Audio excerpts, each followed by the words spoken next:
Magandang buhay sa inyong lahat. Ang wika ay hindi lamang isang tool para makaintindihan. Ito ay isang buhay ng organismo na nagbabago kasabay ng ating lipunan.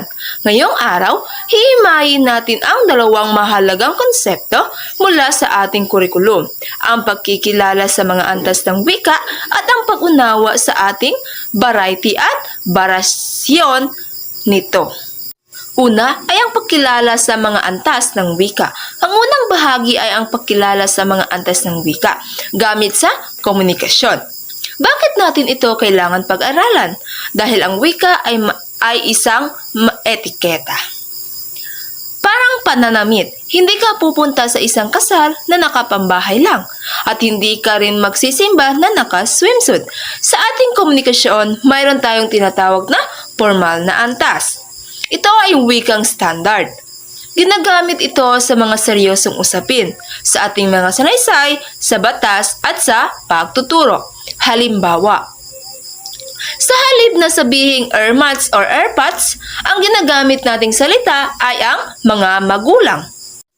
Ang pangalawa ay ang informal na antas. Ito ang mas malaya at komportableng antas. Dito na pumapasok ang lalawiganin. Ang mga salitang mula sa probinsya na may kakaibang tono. Pangalawang ay ang kolokyal. Ang kolokyal ang pagpapag-ikli ng mga salita. Halimbawa, nasaan? Ito ay sa nasan. Balbal. Ang tinatawag natin slang o wikang kalye na mabilis magbago depende sa uso. Ngayon, dadako naman tayo sa 1.1, ang pagkakaroon ng kaalaman sa variety at barasyon ng wika. Dito natin napatunayan na ang wika ay heterogeneous.